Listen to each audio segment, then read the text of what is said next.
Hello, Hello. everyone. Welcome, everyone, to our webinar of DEV-Connec, which is a very special webinar today, given that we're very happy to have different editors from different journals in development economics. So this is part of our, let's say, pillar of capacity building in DEV-Connec. And we are pleased to have 4 esteemed editors from different fields in development economics in different languages. So we're happy to have Lisa Chauvet, who's a professor at the University of Paris 1 Panthéon-Sorbonne, who's the editor-in-chief of the review of Revue d'Économie de Développement, which is a development journal in French and English also. Then we're very happy to have also Andy McKay, who's a professor of economics at the University of Sussex and the editor-in-chief of the Review of Development Economics. We are also very happy to have Khaled Hussainey, who is a professor of finance, right? And he's the editor-in-chief of the Journal of Finance Accounting. And Raimundo Soto, who was the University of Santiago in Chile, and he was the ex-editor-in-chief of the Middle East Development Journal. Very rich panel, looking forward very much to learn from all the editors-in-chief. So we will proceed first with a brief presentation of different development journals that we have. Then we will discuss with different editors what are the issues of publishing and the publication process in general for researchers, especially those coming from regions that are underrepresented in both research, citation, and so on. And then we will end the session with Q&As with different participants. So don't hesitate to ask all your questions because we want it to be as interactive as possible. So without further ado, we'll start with the interventions of different editors-in-chief who will present first their journals with an overview of their journal, and then we continue with the other details of the publication tips. Okay, so thank you all the editors. Now I think I will ask Lisa Chauvet to start. I can share my screen given that I compiled the presentation of different editors. So I will share the screen, and now we're going to have a brief presentation of each journal. I'm just sharing my screen, just a second.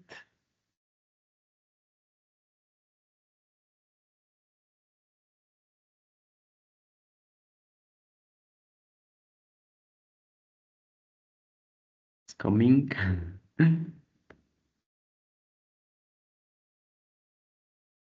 Yes.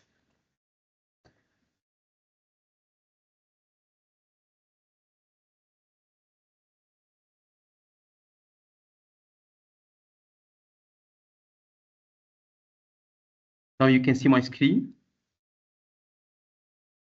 Yeah. Great. So Lisa, over to you. Thank you, Shahir. Thank you, Eliane, and thank you all the team of DEV-Connec for inviting me to say a word about the Revue d'Économie du Développement. So we are 3 co-editors at the Revue d'Économie du Développement, myself, but also Patrick Plan, who is CNRS at CERDI, and Grégoire Rota-Graziosi, who is a professor at the University Clermont-Auvergne, also at CERDI. Okay. And so, yeah, this is a review that is really focused on development topics and also international economics dealing with trade questions for developing countries. We publish both macroeconomic studies but also microeconomic studies, mostly empirical but also sometimes theoreticals.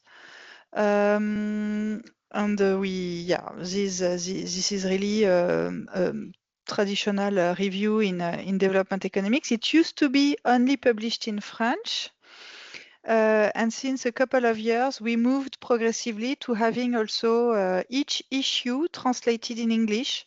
So authors can send us their paper either in French or in English. It is evaluated. We find referees for papers that are in French, referees that are French-speaking referees, French reading referees, and French writing referees. And the same for the papers that are published in English. And then the review itself translates the papers that have then to be checked by the author. So the English version is only published online, while the French version is also in hard copies. But we have now for each issues both languages that are available. Except for the special issue of the AFEDEV, which is a hybrid, that is compiles papers that are either in French or in English, and we do not do the translation ourselves. So we publish 4 issues each year with in each issue four papers, so it's a total of 12 to 16 papers depending on, and the special issue is a special format where we publish very short papers that were presented at the French Development Economics conference that takes place every year. So we have a turnaround just before Shahir. Maybe I haven't put it on the slide. You asked us about the turnaround. What takes us a lot of time is to the desk. So we takes, I think, on average a month to decide whether to send the papers to referees. So authors are sometimes a bit worried that they didn't get an answer. And then once the paper has passed this first step, the process is quicker, I would say, depending, of course, on when the reviewers send their reports. But then the process of publication is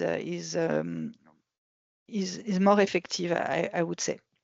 The review process is based on 2 referees.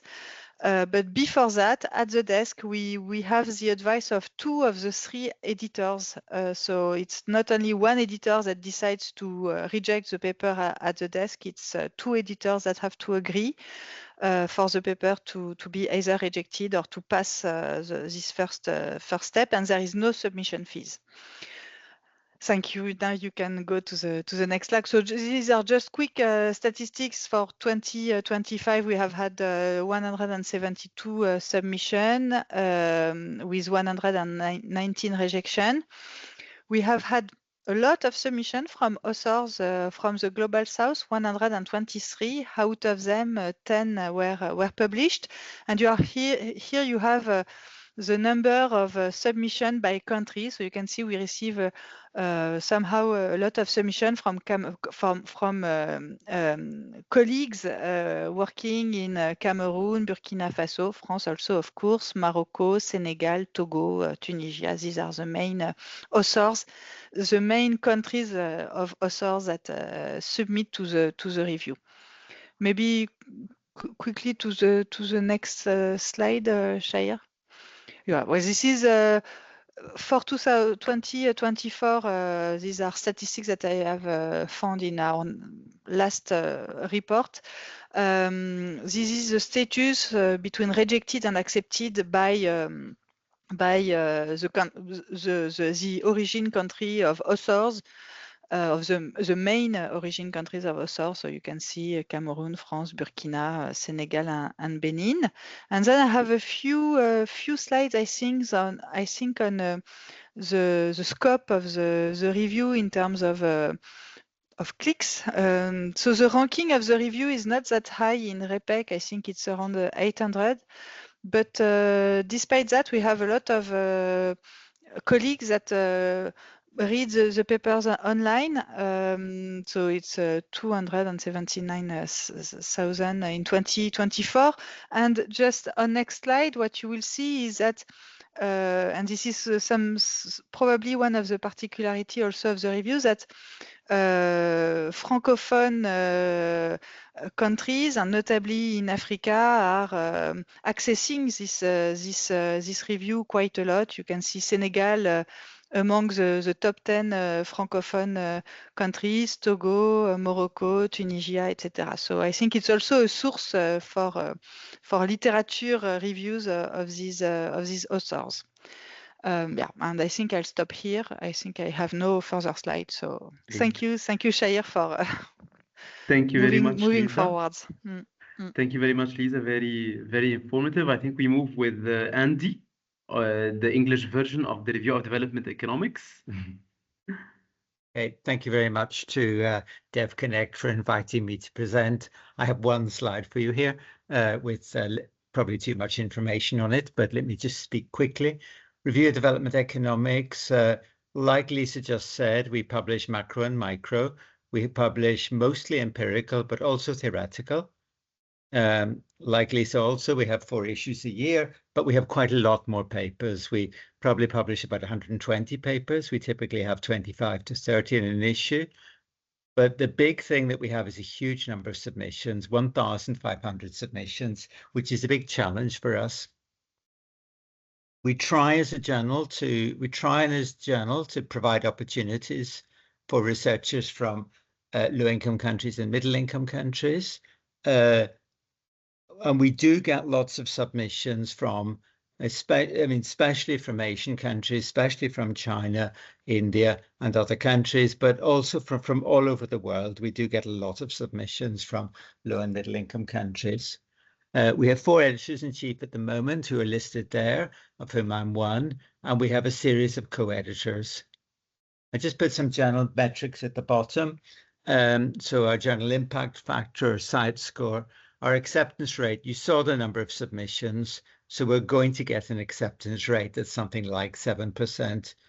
It means we desk reject a lot of papers. We have to, we cannot possibly manage to review a thousand papers. So we have to desk reject. We try to give justification, a sentence or two to explain why, but we do desk reject a large number of submissions. And the 2 things I didn't say in the slide, but that are important, we don't charge a fee, and we only publish in English. I'll stop there because I think I can say more later. Thank you. Thank you very much, Andy. Raimundo, would you also say a couple of words regarding the Middle East Development Journal and when you were managing it? Sure, thank you. Hi, Shahid. Hi, everybody. The Middle East Development Journal, I was an editor-in-chief until September, I think it was. It's a regional kind of journal focusing on the Middle East, not exclusively, but mainly on the Middle East. It publishes in Spanish, but sorry, in English. In Spanish, it wouldn't be very popular. In English, it is managed through Taylor and Francis for the dissemination, which is mainly online. We print a couple of issues every year, but everything is online these days. We received until last year, I'm not sure about the 2025, but until 2024, we received around 150 papers, submissions, of which we only published 16. So the rejection rate is extremely high, which reflects 2 things. One is that the papers are not yet ready to be published. Some of them are very weak, but some others could be published, but they're not in the exact manner for a submission. And the other thing is that being all the professors now at the university evaluated by their publications, and considering that a number of countries have been opening to this new standard, the number of papers is increasing very fast.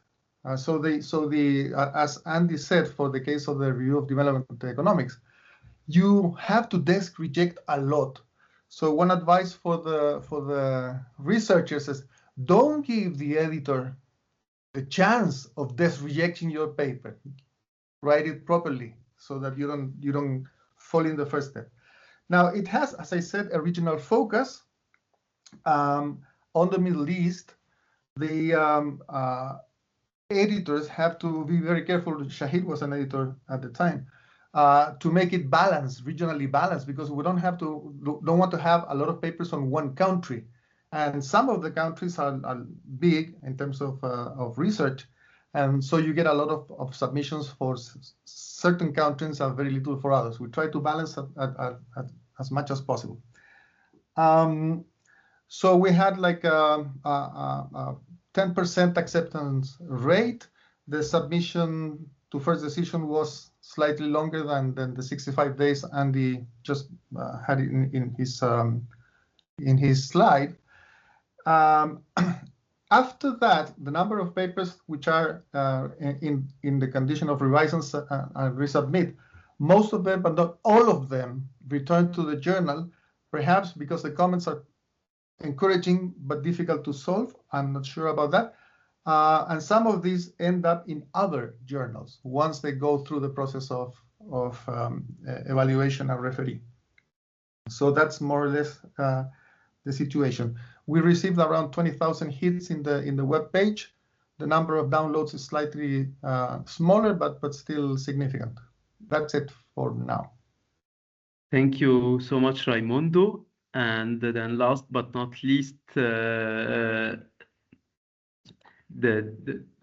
journal. So Khaled Hussainey, the Journal of Financial Reporting and Accounting. Over to you, Khaled. Okay, thank you for the invitation. I am managing Journal of Financial Reporting and Accounting since 2016, so about 10 years now. And if you move to the second slide, the journal is published by Emerald. And the main focus of this journal is to publish research, original research related to accounting, all fields accounting, like management accounting, financial accounting, environmental accounting, and also we are interested in topics related to accounting like auditing, financial reporting, international standards. We also publish research about corporate finance, like corporate governance. So publication in English, acceptance rate is 14.5%. We receive more than 1,000 articles a year, and we have special issues. Over the years, we have 6 issues during the year, and in each issue, we publish up to 20 articles. So in total, we publish 120 articles a year. So we aim to get the decision to the authors as quickly as possible. So we ask the reviewers to send us the decision within 50 days. So hopefully by maximum of 60 days, we send the first decision to the authors. And submission fee is free, so no submission fee. But if the author is interested to publish his article as an open access, they should pay for ABS charge. So the journal now is ranked in ABS, which is the British journal ranking. It's 1 star.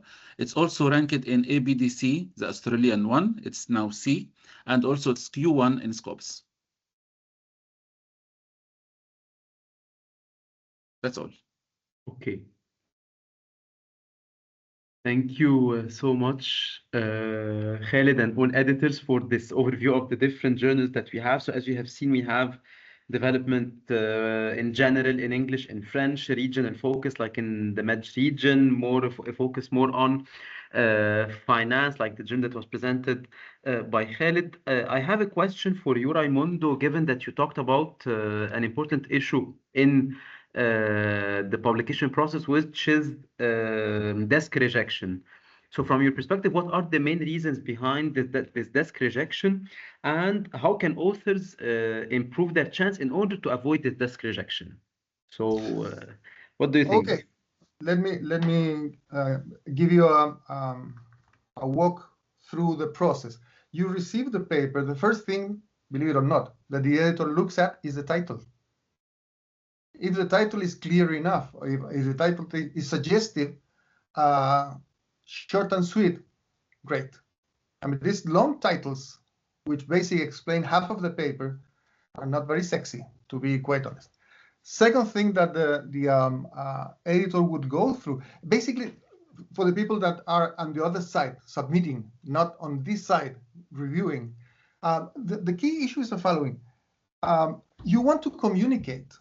If you cannot communicate clearly, if the writer of the article cannot communicate clearly what he or she has in mind and what's the purpose of the paper and where these fit in the literature, if you cannot clearly see that, the chances of being death reject is very high. Okay, so language is crucial. If I can't read the paper, if I can't understand what they're trying to say, and there's no hope for the paper, right? So you death reject for that reason. The second reason, which is important for the editor, apart from the ability of the writers to communicate what they want to do, is the following. Identify clearly the question of the paper, not the motivation. The motivation is an entirely different animal. The question, what is, or the questions, they may be more than one, but what are we trying to address? That's the key issue. If I can identify as an editor what they are trying to say, I can evaluate. If I'm not sure what they're trying to answer, it's very difficult. And then the third one that I look for is the following. Does the methodology answer the question, potentially answer the question? And then, once you have the question and the methodology, does the conclusion of the paper, do all the conclusions of the paper match the methodology and then the question? Because most of the time people end up with a paragraph, very general paragraph, on what is good for the country, good for the region, or whatever, right? That has nothing to do with the question they started with, and much less with the methodology. So in order to have a tight paper, you need that. Now, most of the papers happens to be written and sent to the journal directly, instead of being discussed and presented in seminars and in different instances, so that you see that the paper is actually green, to put it in agricultural terms, not really ripe for being presented. So death rejection will be basically not going to the details of the paper, but making sure that it is consistent from the question, the methodology, and the conclusions, and that is clearly written. And it would be a job of the referees to find out the value of the paper beyond the structure of it. So for me, death rejection is basically a structure of the paper ill written or ill in wrong conditions to be sent to the referees. One last thing that people sending to journals should know is that, and this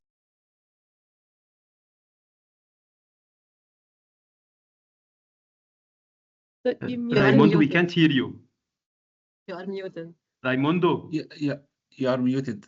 Raimundo, we are muted. We can't hear you. Since when? Since a few seconds. Yeah. Okay, good. What I was saying is the following: is Since that the last point. okay? As Andy said, they're receiving 1,000 papers, say 1,000 or 1,500, whatever number it is. If you would send everything to referees, you would need 3,000 referees or 5,000 referees to address all the papers. It's impossible. As an editor, I would like to protect my referees as much as possible. So I will only send the paper which I think has some chance of being published to the refereeing process. Otherwise, you kill your referees, which are, in my point of view, from my point of view, the referees are the asset of the journal. Really the asset of the journal. Good referees makes for good papers. Good referees are difficult to find. Therefore, it's an asset that you have to care. That's it for a while. Thank you very much, Raimundo. Very, very informative. And building on that, perhaps a question more to Lisa, especially that for young researchers who start working on their PhDs, they want really to submit their papers quickly to start having a feedback on their work. So Raimundo talked a bit about how to avoid the desk rejection itself, but what kind of advice would you give to early career researchers who try to get published, and what is the optimal strategy of starting to publish during the PhD or right after, especially for early career researchers? Yeah, so my first advice would be to write good papers. And for that would be to, because we only have 24 hours in a day, to favor quality over quantity. Sometimes we have the same week, the same author sending us 2 papers on different topics. A bit like, okay, if you don't like this one, maybe try with this one. So what I would really like to tell the young researchers is really to have projects that are sufficiently good contributions is going to help the publication process for sure. So I will only add on what Raimundo said, because I agree completely with what he said and the criteria for desk rejection. What will maximize the chances of being published is to have a contribution. That is, the paper brings something to the literature, and for that, the authors have to show what they add, what is their contribution. So explaining clearly what is the research question, why it is important, and all of this is very often in the introduction. So write a good introduction with this time, and this is not for desk rejection, it's more important for the referee process. Have a good introduction stating the motivation, what is the contribution, what the paper does, what are the methodology, and of course what are the results. So this is having a contribution, even if the paper is not very technical or complicated or even not completely causal. If there is a story that is new, that is interesting for development topics, it has a chance of publications. And don't stop just after you have shown your results. Go into the mechanism. This is why I'm saying favor quality over quantity. Yeah, provide some material to the reader on the economic mechanisms, etc., etc. And also do not resort too much, a little bit if needed, but not too much, to the gray literature, reports, etc. Sometimes we have some papers that look just like report chapters. These are not going to be published in a scientific journal. So yeah, this I would say would be my advice to produce good quality research by going deep into the mechanisms, etc.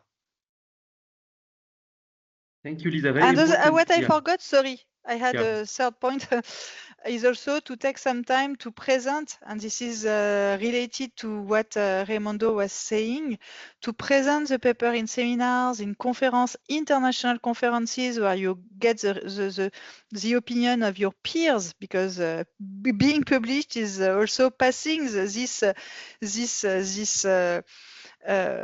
obstacle of the peer review process. So yeah, getting the opinion of your peers, and yeah, as much as possible by sending out your paper before you send it to a journal. Thank you, Lisa. Very, very, very important point, especially I think the ones regarding what we have in the introduction and the importance of the storyline itself, even if it's not purely causal, but at least a contribution behind the storyline. And given that you talked about the importance of presenting in different seminars, international conferences, I have a question for Andy regarding a point a bit related to that, which is peer reviewing. To what extent peer reviewing is important for researchers in general, and especially early career researchers, and how this can help them improve the write-up, the empirics, the article presentation, and so on. Thank you very much, Shahir. I think one of the most fundamentally important things a journal can do is give authors feedback on their work, good quality feedback on their work. And not all feedback is good quality, but quite a lot of it is good quality. And I think that is the single best function of a journal. If it publishes your work, even better, but giving you good quality feedback, I think, is really important. But I want to say to the authors who are thinking of submitting, You want other people to review your work. You should be reviewing papers for other journals as well. You need to understand what the review process is like. You need to understand the challenges that reviewers face. And because of that, you should be reviewing papers for other journals. And you should be doing it seriously and conscientiously. The first time you review a paper, you might have to read it 3 or 4 times to make sense of it and so on. But in the end, I think you can give good quality feedback. This exercise of having to read somebody else's paper, having to think about it, having to think about positive and constructive suggestions, I think is a really useful exercise. And if you're going to submit a paper yourself, other people are going to have to do the same thing with your paper. Other people are going to have to read your paper. You're going to find things you don't understand, you can't make sense of, and so on. And that's often a reason reviewers will reject a paper. By having that experience of reviewing a paper, you can hopefully avoid those mistakes when you submit yourself. It's really important to help with reviewing. Now, we're all journal editors and we're all looking for reviewers and we're all interested in this. But actually, I think this is a really good experience and a very important thing for researchers to do. Thank you. Thank you very much, Raimundo. So, thank you very much, Andy. So, building on the peer review and the importance of the storyline, and I mean, so far we touched upon different stages of the publication process: the desk rejection, the importance of the storyline and the write-up itself, the peer reviewing and its importance. So, a question for Khaled. The post, let's say the post paper writing on the visibility itself of research. What are the recommendations that you give to researchers in order to increase their visibility and to increase also the visibility of their articles and perhaps to get more cited, because we know that some metrics now they might matter a bit when it comes to the citation, because it shows to what extent what we're working on is relevant. So what do you think regarding the visibility? I think for visibility, we can differentiate between what we should do before submission, after acceptance, and after publication. So before submission, authors should select a visible and impactful research question. The research question itself should be visible. So we should think about who might be interested to this answer, to the answer to the research question. So what's the potential impact of answering this question? So if the research question itself is visible and has a potential impact on the real life, I think in this case, we have a potential to have our paper, once published, to have greater visibility.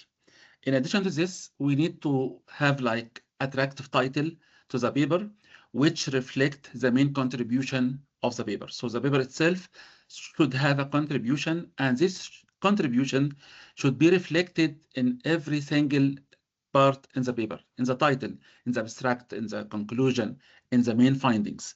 In the paper itself, before publishing, we need to be sure that we answer the so what question. So we need to link the findings with one of the stakeholders. So if in this case, we're saying that this paper will add value to the total society or the whole society. Once the paper is accepted, if we have a chance to publish the paper as open access, it will be great. If not, at least we can make it open access in our institution. In my university, for example, we have what we call Pure. In Pure, we can put the paper as open access.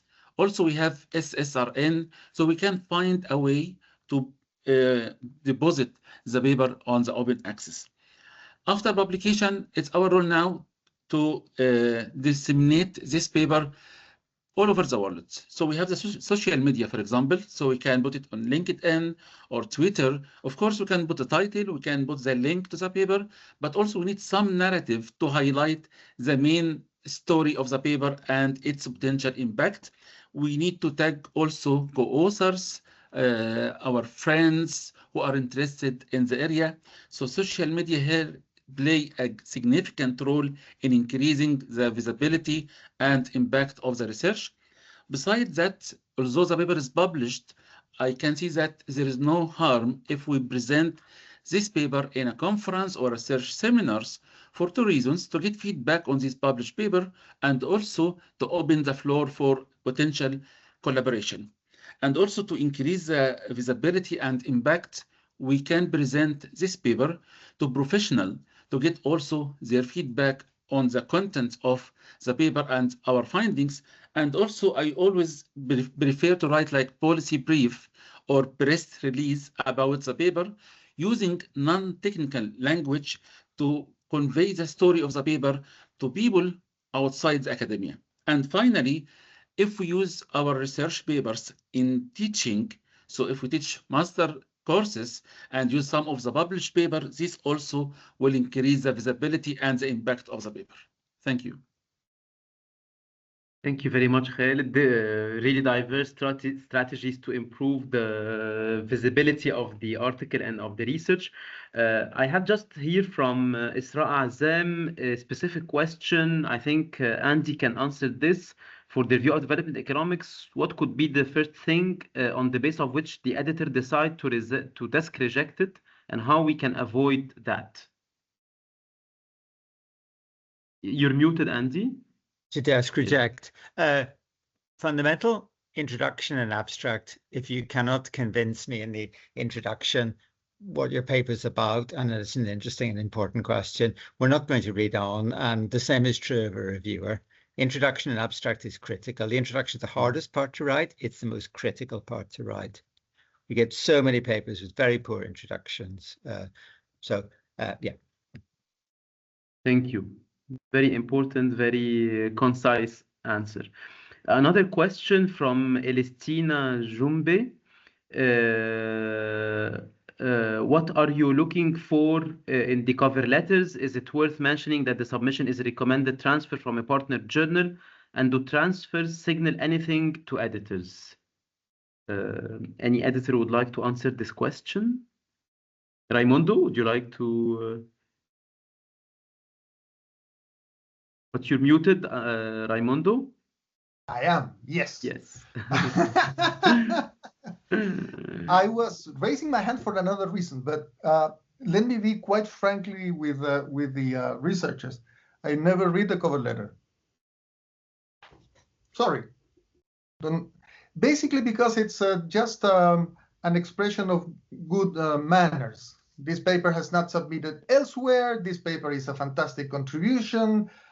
We've been working on this for a long time. We are open to any kind of questions you would like to ask about the paper. So it's basically the same everywhere.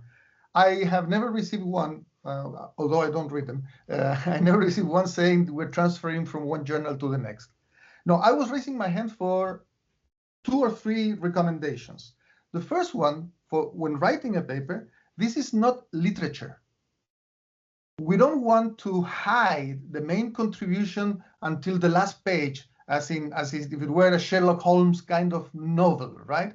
Put it up front at the beginning, exactly what it is. Second paragraph, I mean, in the introduction. Second paragraph, no further down the road. What is exactly this paper provides as a new knowledge, as challenging the existing knowledge, whatever, but to put it up front. This is not also a political statement. Keep away from political statements. This is hopefully science, and then the political speech has no place in a journal. The second thing that I would like to say is for the writers of the paper, do the following, please. Drop the econometrics entirely and read the paper. If the paper holds without any econometrics, then you have something to say. Econometrics, I'm a teacher of econometrics, by the way. I've been teaching econometrics for 30 years. People hate econometrics. They want stories. They want mechanisms, like Lisa said. They want stories, as Andy said. They don't want to see pages and pages and tables with econometrics, most of all because the paper is using econometrics, not creating new econometric methods. And we don't care about 22 types of tests. Do them all, put them in an appendix. I don't care about the tests. I hope that you did it right. I cannot check your tests. Forget about it. And then the second comment in the same vein is drop the revision of the literature entirely and see if you can read the paper and it holds. I'm not saying that drop it for the submission. You have to have it. But it cannot be that the review of the literature ends up 50% of the paper. Being 50 or 70, just one page or two, no more than that, just to locate the paper in the literature. So these are the two recommendations. And the last one, no one has referred to this, but when you answer the referees, your answering of the referees is crucial. It's not a defense of what you did, it's how to accommodate whatever you think is reasonable from the referee comments. So it has to build up, and therefore the letter in which you respond to the referees is crucial. If you do it right, you have gained a lot of mileage. If you do it wrong, the paper will go into a second review or will be dropped after passing the desk rejection stage, which hurts twice as bad, right? If you get a paper rejected by the manager at the beginning, it's bad. But if you get rejected after 2 rounds of comments, then you really want a suicide, period. Excellent. Thank you, Raimundo. We have a question, I think, very relevant to the recent developments that we have regarding AI from Abdelrahim Lashesh. Could you please explain how your editorial team interprets and manages Turnitin results related to the AI-generated content, given that AI detection tools are not fully reliable and may produce false positive or negatives? So I don't know who would like to answer this question. Khaled, perhaps, or Lisa, would you like to? Do you have any insights on that? Okay, so when we receive a paper, we use Turnitin. We try to find out the similarity with other sources, if it's 20% or more or less. And also we can see AI-generated content. We are not relying on Turnitin too much. We should read the paper ourselves, and we have many associate editors who are experts in the area. Based on our own reading, we judge the quality of the paper, whether it is of good quality to be sent to the reviewers or not. Just AI just give us indication. So if we find, for example, the author have a high percentage of AI generated content, this is like alarm for us. So we look at the references. If we find any evidence that the reference is fabricated, we just reject the paper directly. But if the reference is correct, and if the author declares that he used AI for proofreading or improving the quality of writing, this will be acceptable, and we send the paper to the reviewers. Great. So really references matter in this case, because we can see recently that a lot of AI tools, they hallucinate and generate inexisting references. Lisa, would you like to add anything to that? No, but maybe that for editing the English or the French, I think it's very useful. I use it myself as an author. Check, if what I say is understandable and correctly written. I don't know if I would advise to use it, but I don't know what the other editors think about it. But I think for us to read papers that are correctly written, for the author, it's usually a foreign language that they use. So they used to use DeepL or to this is, I think, just using more modern tools is okay. Yeah. Thank you. So perhaps before jumping to the question of editors that was sent by Parviz Dabir Ali, I have a couple of questions, given that we have less than 25 minutes for our webinar, regarding specifically the challenges that researchers from middle and low income countries they face in general in the publication process, in the access to data, the access even to different means in order to attend conferences. So I will start with Lisa. in the Revue d'Économie Développement, do you encourage including referees from the Global South in general to become familiar with the national and the local context in those countries? And to what extent also this inclusion is mainstreamed in the general strategy of the journal? No, first, from a general point of view, I think it's very important to include Global South researchers in the editorial committees, in the referring set, in the set of referees that are asked to review. At the Revue d'Économie du Développement, we particularly ask researchers from the Global South to help us in the process of the reviewing. Maybe because the review is rooted somehow in an educational program that has trained a lot of researchers from the Global South, and therefore there is all of this network on which we can rely. They are now working at the World Bank, at the IMF, in universities, etc. So we can ask them what they think about the papers and to send us reviews. So it's completely part of our strategy, and it's quite natural, I would say. It's our first network. Not our. I mean, all of the researchers also in France are asked for reviews. But it's basically the network of this training program also on which we rely a lot. Excellent. Thank you, Lisa.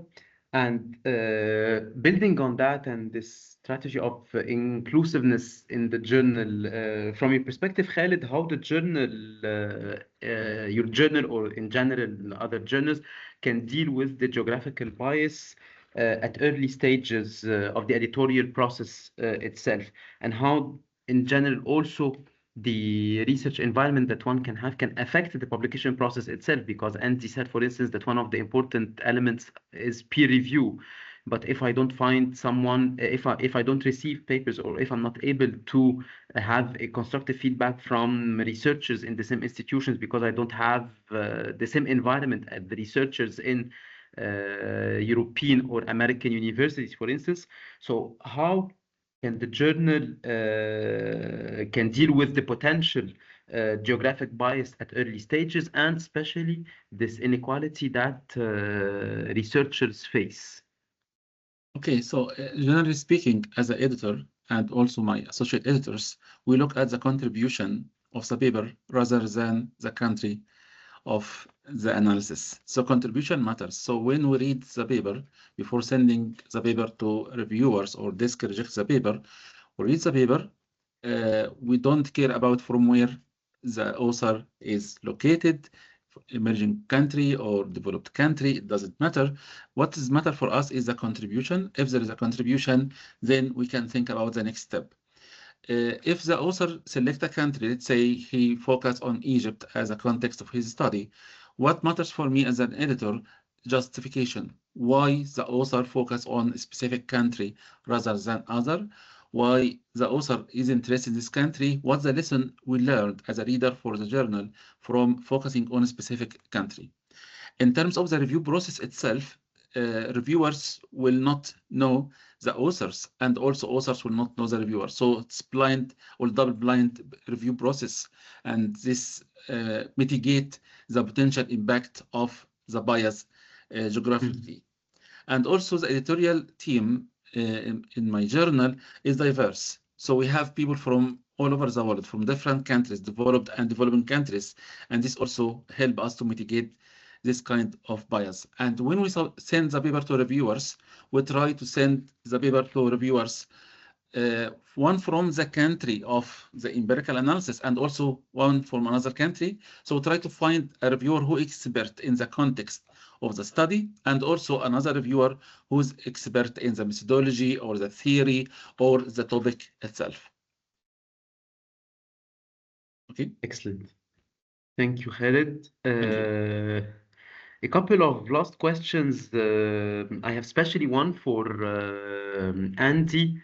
Again, because I think that this issue of peer reviewing and being able to improve the paper before submitting the paper in order to maximize its chance or avoid its desk rejection. So does the journal engage in any capacity building activities, or you're encouraging, for instance, the North-South co-authorship to make the journal more inclusive, or you consider, for instance, any special issues that are led by guest editors from the Global South? So what is in general, for instance, from your perspective, Andy, especially in the review of development economics, how do you approach this inclusiveness and the capacity building point? Thank you, Chahir. Let me say a couple of very quick things at the beginning before answering your question. The first thing is certainly the majority of the reviewers we use are from poorer countries or from low and middle income countries, definitely.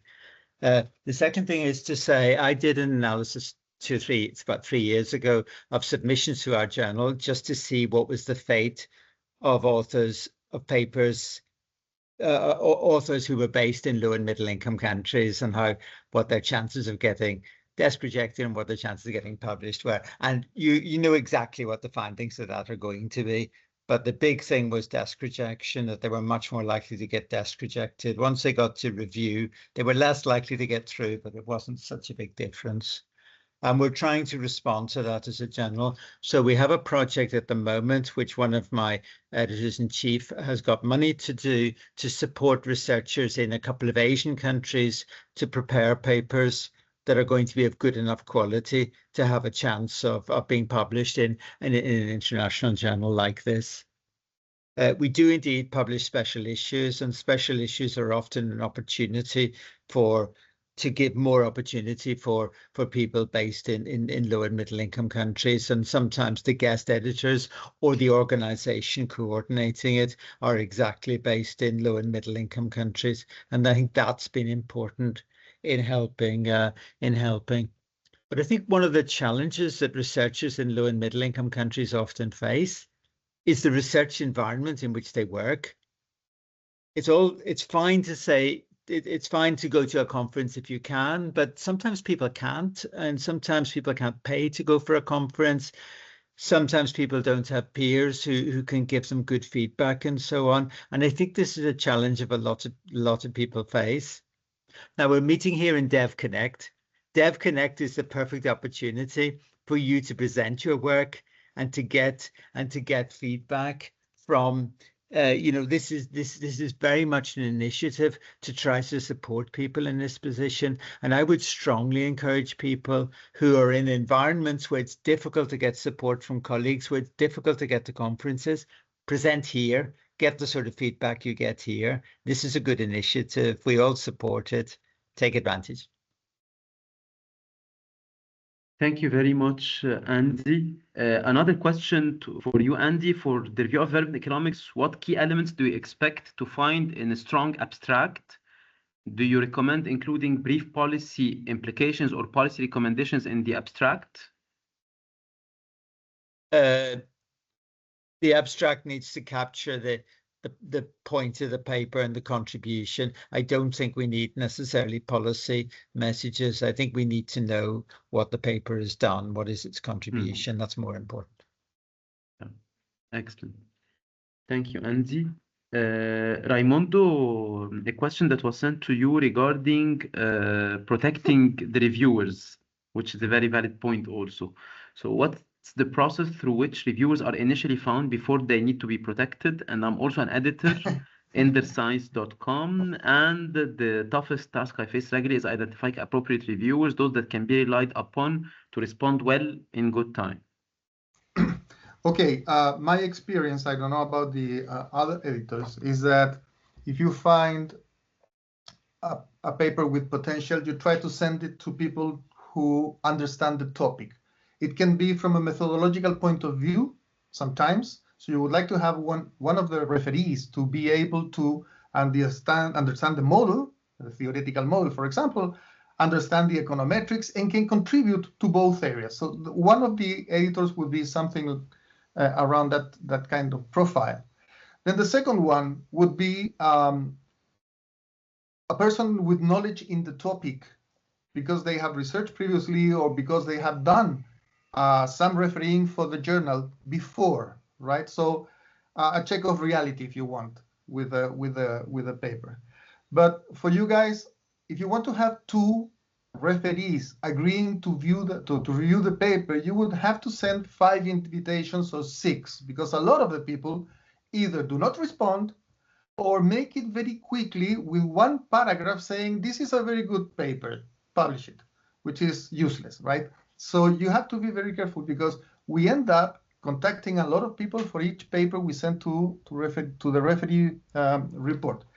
Now, once you pass that stage and you get the reviews and the decision of the editor is to revise and resubmit, then the editor usually have to contact new reviewers, because the old reviewers, which already saw the paper, are a little bored with it.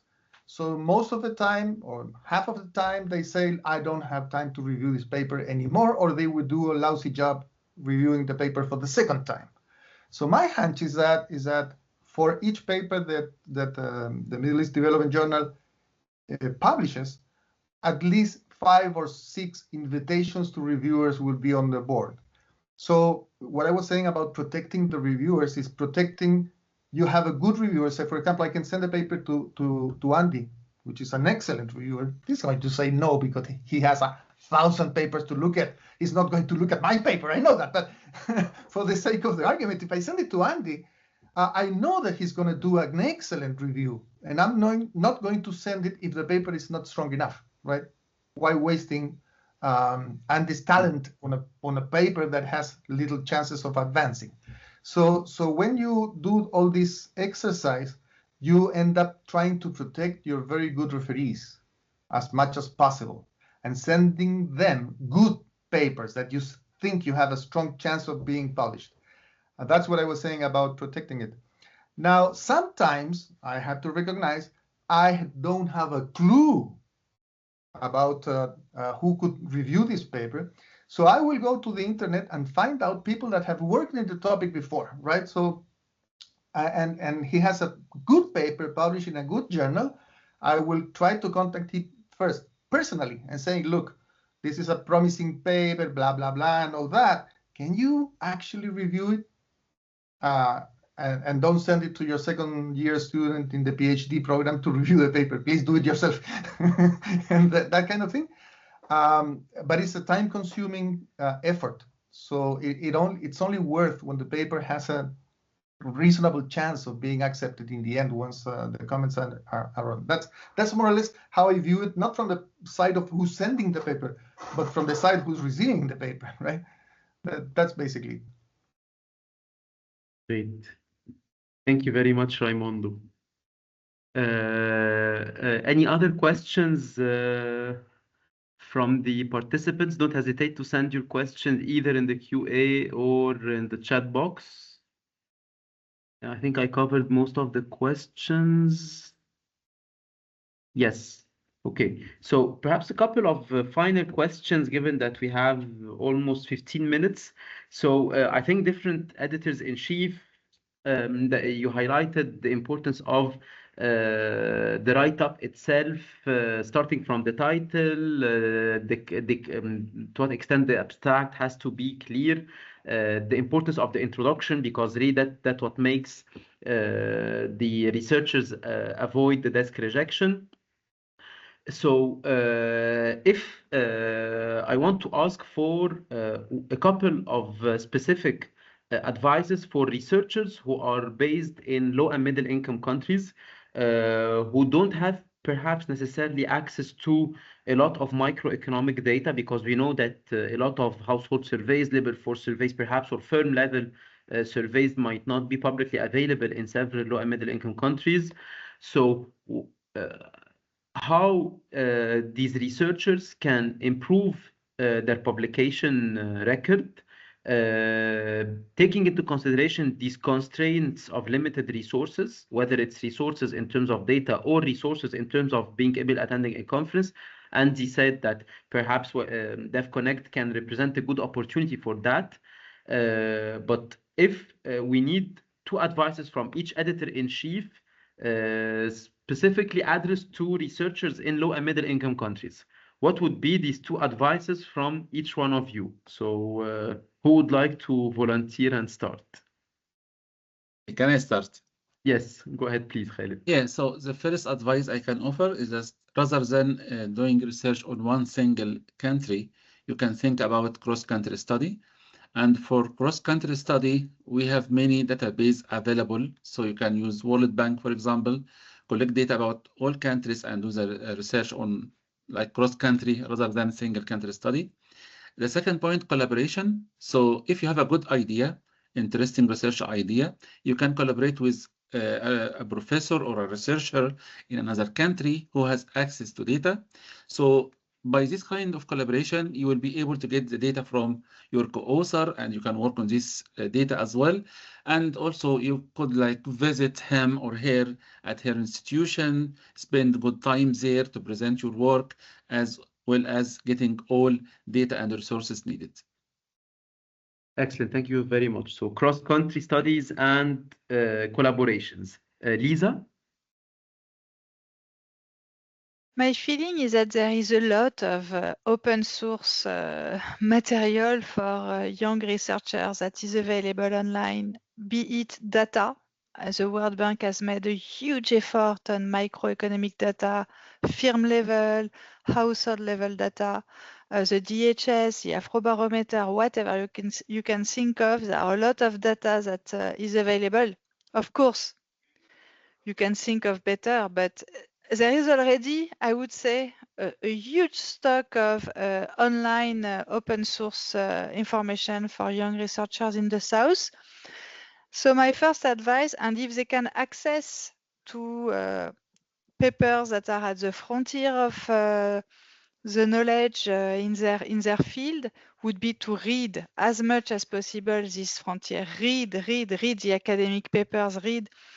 If they don't have access to some reviews, there are some ways to find the papers on, as I think it's Raimundo maybe who said it, SSRN or working paper version of the papers are also available. So there is now, since COVID, there is a lot of seminars that are available online that they can just attend to see also where is the frontier. So they can register to all of this material. I know that it's frustrating when you don't have the resource per se, but I think it's less complicated now than it was, say, 10 years ago, because there has been a huge increase in all of these events and seminars online. And so, yeah.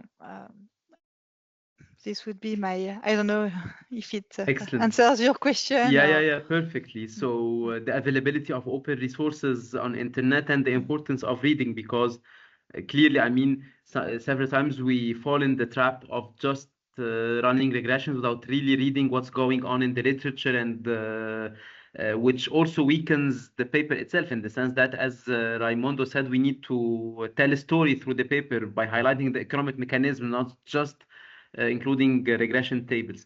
And Khaled has shared with us also Data in Brief, which is a multidisciplinary open access peer-reviewed journal which mainly publishes short, digestible data articles that describe and provide access to research data. So this can also be another important venue of access to data. Raimundo, 2 advices. I would like to follow on Lisa's comment of online resources. One is these databases are all over. So I agree with that for a lot of the issues that one would like to address, there is enough data. If there is not data for your country, there is data for another country. Just try your ideas with the other country material and see if it works, whatever, right? But there is a second thing that is really important, and Lisa touched upon it. Go to as many seminars, online seminars, as you can. If you don't have a number of researchers in your area, in your country, or in your region, go to these seminars because of 2 things. One is that you learn how not to present or write a paper, right? Not only you learn from good things, you learn from bad things too. You say, how can he or she presented a paper this bad? It's not a bad paper. It has potential, but he or she is killing it. So it's really very important to sit at a seminar, a web seminar. It doesn't matter if it's live or web, and be critical of what you're being presented, so that you don't make the same mistakes when you write or when you present. So when you don't have enough researchers, online research is useful. I used to go to a seminar and then ask myself 2 or 3 questions. Did I learn anything? Would I present this material the same? Are the highlights the right highlights? Right, that kind of thing. If you can do it, it's a fantastic discipline.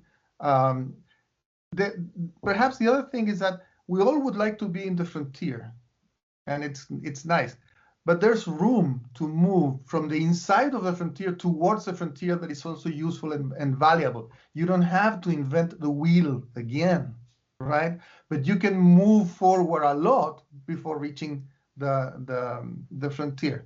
So there is a space for your research. Don't be afraid of sending things because you think they're not really very important and the whole world is going to stop to read your paper. Nah, forget it. Just move forward in little steps. So that is another advice. And the third one and last one is take your paper and see which journal would it fit. There's thousands of journals, right? So in which journal this paper would fit better, so that you reduce the chance of being rejected with the following comment. It's a very good paper, but it doesn't fit in this journal. And that happens a lot. Sometimes it's a lie. It's kind of a nice story to tell the author. But a lot of the times, this paper doesn't belong in this journal. So do the exercise of finding out the right venue for your research before sending it.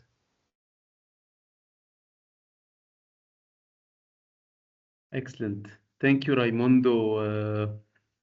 Very important points also. Andy, please. Okay, thank you. First thing I would say, play to your strengths. What is your strength? Your strength is knowledge of your country, knowledge of the context. You understand the policy situation. You understand how people live. You understand the challenge that they face. Someone analyzing data from your country from outside does not have that advantage. You have that advantage, and you should really use it, because it makes your paper much more meaningful, much more insightful, much more informative. That is a strength that you have. The second thing is a little bit linked to the second thing Raimundo said. Everybody's obsessed about causality these days. Move away from that a little bit. You don't not everything has to. Of course, it's nice if you can show a causal relationship, but move away from that, because you can do lots of, you can also do lots of other interesting things which don't necessarily prove causality, but still have a lot of value and importance. Of course, if you can show something causal, great. But I think in the causal discussion anyway, you're at a disadvantage, because, I mean, you don't have the resources to be able to do randomized control trials and a lot of the things that people in rich countries may be able to afford. You're at a disadvantage anyway, but it doesn't have to be, it doesn't have to prove causality. Excellent. Thank you very much, Andy. One final question, and we conclude with this one from Daher Nabil. What determines the number of reviewers assigned to a paper during the review process, and is it common for the editor to also provide their own review? Who would like to answer this question? I can, if you like. In our case, Yeah, we Andy, would try please. to find 2 reviewers. Sometimes get more, because as Raimundo says, you have to ask many people to get 2. Sometimes you end up with more. But sometimes you end up with poor quality reviews, and then the editors have to do a lot more work and do some reviewing work themselves. I think in all journals, the editors will look at the reviews that they get, will judge the quality of the reviews, and will tell the authors what things they put more weight on and what things to emphasize. So I think the editor always gives you feedback in addition to the reviews. Okay, thank you very much. I have sorry, Raimundo, please. I have another angle on this.